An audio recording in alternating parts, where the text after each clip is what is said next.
ایسی حدیث مبارکہ خوبصورت جیسے الحمدللہ ہم اہل سنت والوں کا یہ نظریہ ہے کہ رسول کائنات صلی اللہ علیہ وسلم کو غیب کی خبریں ہیں. کیا ہے؟ حضور علیہ السلام کو اللہ تعالیٰ نے غیب کی خبریں دی ہیں کہ اللہ تعالیٰ نے قرآن کریم فرقان حمید میں فرمایا وما هو علی الغیب بدنین، کہ اس سے مراد کیا ہے؟ نبی کریم صلی اللہ علیہ وسلم کو اللہ تعالیٰ نے اور انبیاء علیہ السلام کو اور اپنے نبی کریم صلی اللہ علیہ وسلم کو غیب کی خبریں دی ہیں. لیکن کچھ ایسے لوگ ہوتے ہیں کہتے ہیں کہ نہیں جی صرف اور صرف غیب کی خبریں اللہ کے لیے، اس کے علاوہ اگر مانیں گے تو شرک ہو جائے گا، یہ ہو جائے گا، وہ ہو جائے گا. ہم کافی اس میں تخصیص کر کے بتائیں کہ اس میں شرک اور یہ وہ جو ہوتا ہے یہ الگ ہے. علم غیب جو ہم تصور کرتے ہیں یہ اللہ تعالیٰ کی عطا سے ہے، اللہ تعالیٰ کا ذاتی ہے. بہت ساری تخصیصات کر کے سمجھائیں، لیکن کچھ لوگ ایسے ہوتے ہیں جنہوں نے رٹ لگائی ہوتی ہے کہ نہیں جی یہ شرک ہے، یہ وہ.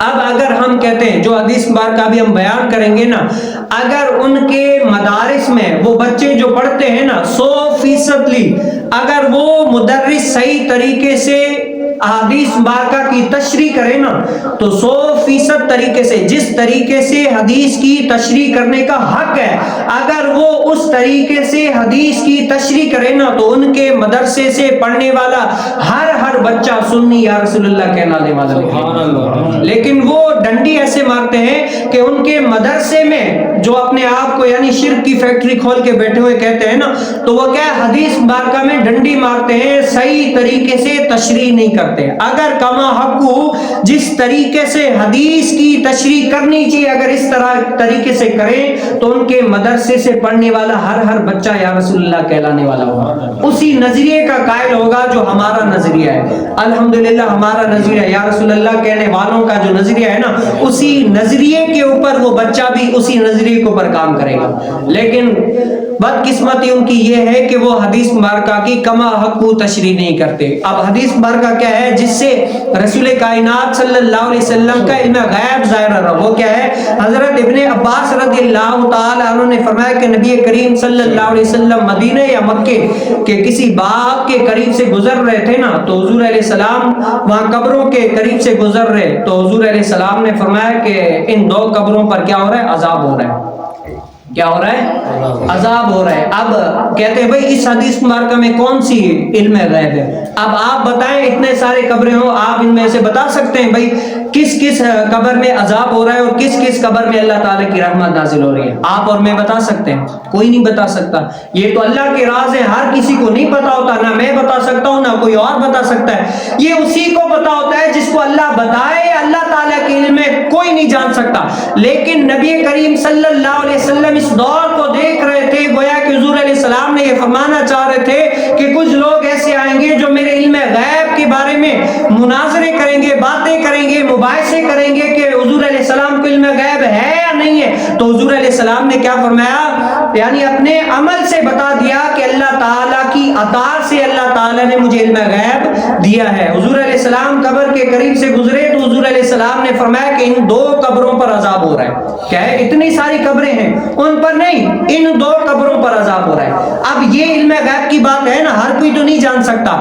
اب علم غیب در غیب اور غیب کیا ہے؟ تو حضور علیہ السلام نے وجہ بھی بتا دی کہ اے صحابیوں ان کو عذاب جو ہو رہا ہے نا کسی اور وجہ سے نہیں بلکہ کیا ہے، میں وہ سبب بھی بتا دیتا ہوں جن کی وجہ سے ان کو عذاب ہو رہا ہے. اب یہ بھی نہیں بتا سکتا نا اللہ تعالیٰ. آپ کو پتا ہے بھائی فلاں قبر میں اگر آپ تکا بھی لگا لیں کہ بھائی یہ عذاب اس میں ہو رہا ہے تو آپ بتا سکتے ہیں بھائی کس سبب سے ہو رہا ہے. کیا چوری کرتا تھا، زنا کرتا تھا، کوئی اور بہت سارے گناہ ان سبب سے آپ تکا لگا لیں تو وہ الگ ہے. لیکن پرفیکٹلی آپ کو نہیں پتا چل سکتا کہ یہ اس کو عذاب جو ہو رہا ہے کس سبب سے ہو رہا ہے. لیکن حضور علیہ السلام نے فرمایا کہ میں تم لوگ کو بتاتا ہوں ان دو قبروں پر عذاب تو ہو رہا ہے لیکن وجہ کے عذاب ہونے کی وہ بھی بتا دیتا ہوں. فرمایا کہ ان دو قبروں پر جو عذاب ہو رہا ہے نا، ایک کیا ہے پیشاب کے چھینٹوں سے نہیں بچتا تھا اور دوسرا کیا ہے چگلی کھاتا تھا. ان دو سببوں سے ان دونوں کو عذاب ہو رہا ہے. تو رسول کائنات صلی اللہ علیہ وسلم نے کیا فرمایا صحابہ کو؟ اے صحابہ جاؤ وہاں سے کھجور کا تنا توڑ کر لاؤ.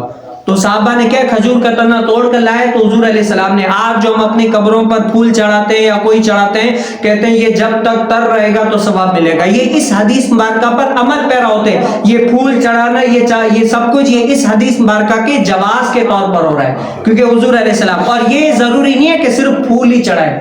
اب حدیث مبارکہ میں حضور علیہ السلام نے کیا کھجی کے تنے وہ توڑ کر 2 رکھے تھے. اب اس سے کیا ظاہر ہوا, کوئی بھی جو یعنی ہری چیز ہے نا وہ رکھے, جب تک سوکھے گی نہیں تب تک اس کو ثواب ملتا رہے گا. تو حضور علیہ السلام نے کیا کھجی کا تنا توڑ کر اس قبر کے اوپر رکھ دیا اور فرمایا کہ جب تک یہ تر و تازہ رہیں گے, جب تک سوکھیں گے نہیں تو ان کو کیا ہے ثواب ملتا رہے گا.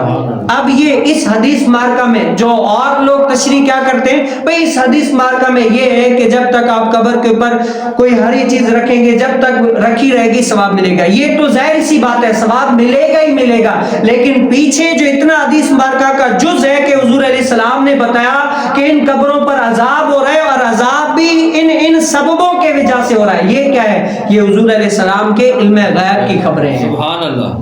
آپ بتائیں اگر اسی طریقے سے یہ والی تشریح اگر وہ اپنے جامعات میں جو بچے پڑھتے ہیں ان کو بتائیں تو آپ اپنے ایمان سے بتائیں جو بچہ نکلنے والا کیا کہے گا, وہ یا رسول اللہ کہے گا, وہ یہی مانے گا کہ اللہ تعالیٰ نے محبوب کریم صلی اللہ علیہ وسلم کو علم غیب دیا ہے. لیکن کیا ہے, کچھ لوگ ایسے ہوتے ہیں آج کہتے ہیں بھائی وہ فلاں بھی قرآن پڑھا رہا ہے, فلاں بھی قرآن پڑھا رہا ہے, اللہ کا کلام ایک ہے. اب آپ لوگ کہتے ہو نہیں جی ہرو برو جو ہے نا آپ کس کے اوپر سنیوں کے پاس ہی پڑھاؤ, وہ بھی تو قرآن پڑھا رہے ہیں, ہم ان کے پاس کیوں نہ پڑھائیں. تو کیا ہے مسئلہ یہ ہے کہ قرآن تو پڑھا رہے ہیں, حدیث تو پڑھا رہے ہیں, لیکن اس کی تشریح من مانی کریں گے, اپنی کریں گے, اپنے مطلب کی کریں گے. جو تشریح نکلنا چاہتی ہے, جو حدیث مبارکہ ہمیں سمجھانا چاہتی ہے, حضور علیہ السلام نے ہمیں سمجھایا ہے, وہ کیا ہے وہ لوگ نہیں سمجھا پائیں گے. تو اللہ تعالی ہمیں کیا ہے ایسے لوگوں کے پاس جانے کی توفیق نصیب فرمائے. اور یہ بھی اب اس میں یہ بھی اشکال ہو سکتا ہے نا, آپ پتہ ہے حضور علیہ السلام اگر کس کے لیے ہاتھ اٹھا دیں تو اللہ تعالیٰ ان کے لیے کیا جنت میں کیا نہیں جنت میں جگہ نہیں بنائے گا. حضور علیہ السلام کی شفاعت ہی کبیرہ گناہ گاروں کے لیے ہوگی. اگر چاہتے تو حضور علیہ السلام ان دونوں گناہ گاروں کے لیے ہاتھ اٹھا دیتے, یا رسول اللہ ان دونوں کو کیا ہے عذاب ہو رہا ہے, یا رسول اللہ ان کی قبروں میں راحت فرما دیں, کیا ہے جنت میں ان کو جگہ عطا فرما دیں. یا حضور علیہ السلام صرف اپنا ہاتھ ہی کیا ہے ہاتھ مبارک جو رحمت والا ہے وہی قبر کے اوپر رکھ دیتے نا, تب بھی ان کے عذاب میں تخفیف ہو جاتی. ہاتھ تو کیا بلکہ محدثین فرماتے ہیں کہ حضور علیہ السلام اپنے نالین مبارک جن کو ہم اپنی زبان میں چپل کہتے ہیں, اگر حضور علیہ السلام اپنی نالین مبارک بھی ان قبروں کے اوپر رکھ دیتے تو اللہ تعالیٰ ان کے اوپر سے عذاب دور کر دیتے. اب حضور علیہ السلام نے صرف یہ تنا ہی توڑ کر کیوں رکھا, وجہ کیا ہے, یا تو دعا کرتے یا ہاتھ رکھتے یا نالین مبارک رکھتے تب بھی عذاب تو ان سے دور ہو جاتا, لیکن حضور علیہ السلام نے یہ تنا ہی کیوں رکھا, وجہ تو محدثین نے اس کی وجہ یہ فرمائی کہ حضور علیہ السلام اگر دعا فرماتے یا نالین رکھتے یا ہاتھ رکھتے تو یہ صرف اور صرف حضور علیہ السلام کی حیات ظاہری تک محدود رکھتا کہ حضور علیہ السلام کے ہاتھ رکھتے دعا کرتے تب ان سے عذاب دور ہو جاتا. لیکن یہ نسخہ جو ہے نا تنا توڑ کر ہرا والا, یہ حضور علیہ السلام نے اپنی امت کو قیامت تک کے لیے دے دیا کہ جب قیامت تک جب تک کوئی بندہ اس دنیا سے چلا جائے گا, کوئی ہری چیز آپ ان کے اوپر رکھتے جائیں گے تو کیا ان کے عذاب میں تخفیف ہوگی اور ان کو ثواب ملتا ہی جائے گا, یعنی ان کے درجات بلند ہوں گے, ان کو ثواب ملے گا. اگر میں دعا کروں یا ہاتھ رکھوں یا نالین مبارک رکھوں تو یہ تو صرف اور صرف میری حیات ظاہری مبارک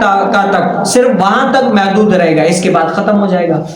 تو رسول کائنات صلی اللہ علیہ وسلم نے یہ ہمیں اس لیے دیا تھا. تو اللہ تعالی ہمیں اپنے نبی کریم صلی اللہ علیہ وسلم کے فرمان پر عمل پیرا ہونے کی توفیق نصیب فرمائے اور رسول کائنات صلی اللہ علیہ وسلم کی احادیث مبارکہ کو سمجھنے کی توفیق نصیب فرمائے.